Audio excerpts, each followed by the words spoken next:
تو میں آپ سب سے یہ گزارش کرتا ہوں کہ اس معاشرے میں آپ اپنی زبان پہ قابو پانا سیکھیں، برائے میرا بہت فائدہ ہوگا۔ ایک زندگی گزری ہے، شام قریب ہے، تو پوری زندگی کے تجارب نچوڑ بھی اس میں شامل ہیں، اور تجارب نچوڑ کو گولی مارو اور دیوار پہ ڈال دو، میرے نبی کا فرمان اس کے لیے کافی ہے۔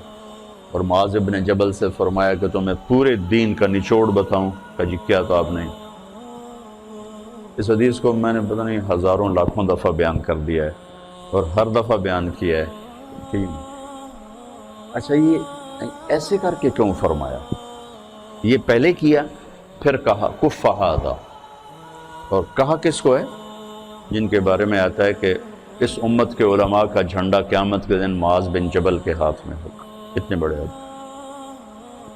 18 ہجری میں انتقال ہوا، 1434 ہجری میں اردن گیا تو ان کی قبر سے خوشبو آ رہی تھی۔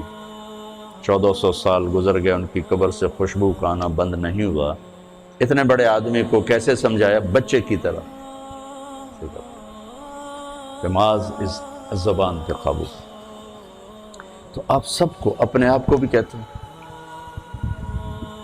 وہ عرب خطیب کہتے ہیں اوصیکم نفسی اولا و ایاکم کر کے عام طور پہ خطبہ شروع کرتے ہیں، تو میں بھی اپنے ذات سے شروع کر کے آپ سے یہ عرض کرتا ہوں بچوں کہ اپنی زبان پہ قابو پانا سیکھو۔ یہاں اس کی مشق کر لو، یہ چھوٹا سا میدان ہے، چھوٹا ایک تالاب میں ہے، آپ تالاب، یہاں سے نکل کر آپ ایک سمندر میں کودیں گے جہاں کہ رشتوں کی فہرست ہوگی، تعلقات کی فہرست ہوگی، ناگواریوں کے خوفناک خاردار کانٹے ہوں گے، کہیں کہیں پھول ملیں گے ورنہ کانٹوں سے بھرا جہان ہے۔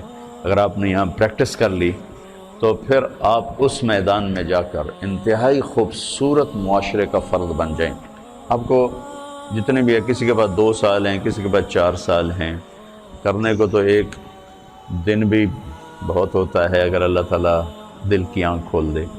یہاں آپ یہ سیکھ لیں، نہ کریں نہ سنیں، سننی بھی نہیں، کسی کی برائی مت سنیں، کسی کی برائی مت سنیں۔ آپ خوشحال رہیں گے، پرامن رہیں گے۔ کسی کی برائی نظر آئے تو آنکھیں بند کر لیں، اندھے ہو جائیں، اس کی اصلاح کے چکر میں نہ پڑیں، آنکھوں پہ اپنے پردہ ڈال لیں۔ ایک صحابی کہہ رہے ہیں ارید ان یسرنی ربی یوم القیامہ، میں چاہتا ہوں اللہ قیامت کے دن میری پردہ پوشی فرمائے۔ آپ جواب دے رہے ہیں استر عیوب اخوانک یسترک ربک یوم القیامہ، تو اپنے بھائیوں کے عیب چھپا، اللہ تیرے عیب چھپائے گا۔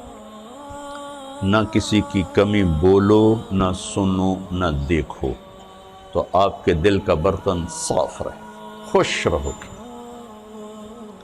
جب بولو گے، جب سنو گے، جب دیکھو گے، پھر آپ کے دل میں زہر بھر جائے گا، نفرت بھر جائے گا، غضب بھر جائے گا۔ تو بہت بڑی چیز میں آپ کو بتا رہا ہوں کہ اپنی زبان پہ آپ قابو پانا سیکھ لیں، تو آپ کا اپنا بھلا ہے۔ جب آپ عملی میدان میں جاؤ گے تو آپ کے پاس ایک طاقت ہوگی، کبھی بیوی کے رویے ایسے، کبھی اولاد کے رویے، کبھی ماں باپ کے، کبھی بھائیوں کے، کبھی رشتہ داروں کے، کبھی پڑوسیوں کے، کبھی ساتھیوں کے، تو آپ کو اللہ تعالیٰ ہمت دے گا کھڑے ہونے کی۔ تو ایک تو آپ سب بچے اس کی نیت کرو کہ زبان پہ انشاءاللہ قابو پانا، ٹھیک ہے؟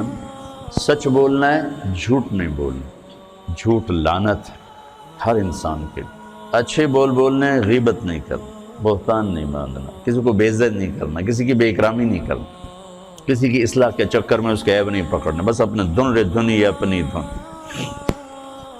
دوسری عرض یہ کرنی ہے، یہ بھی ایک حدیث پاک کا مضمون ہے کہ اس دل کو بچوں صاف رکھو، اس میں کسی کی نفرت نہ آنے دو، کسی کا بغض نہ آنے دو، کسی کا حسد نہ آنے دو، تو دل کو صاف رکھو۔ اور میرے چھوٹی عمر میں مجھے شہرت مل گئی، ایک دم مل گئی ایسے کر کے، تو جہاں محبت کرنے والے ہوتے ہیں پھر وہیں انسانی فطرت ہے، حسد بھی آتا ہے، نفرت بھی آتی ہے، بہت کچھ آ جاتا ہے کہ یہ کیوں۔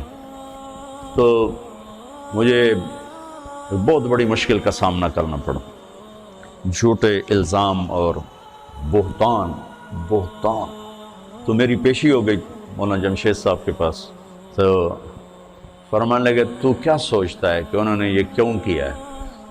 تو میں نے کہا جی حسد ہے اور کیا ہے۔ اللہ ان کی قبر روشن فرمائے۔ واللہ اس کے سوا کچھ نہیں تھا، لیکن اور میرے استاد کو بھی پتہ ہے کہ اس کے سوا کچھ نہیں۔ کہا نہیں بیٹے یہ مت کہو کہ حسد، یہ کہو کہ تیری اصلاح کے لیے انہوں نے یہ کیا۔ میں نے کہا اچھا استاد جی آپ فرماتے ہیں تو میں تسلیم کرتا ہوں، میری اصلاح کے لیے کیا ہے۔ یہ انہوں نے مجھے پہلی ضرب لگائی تھی منفی خیالات کو توڑنے کی اور مثبت سوچنے۔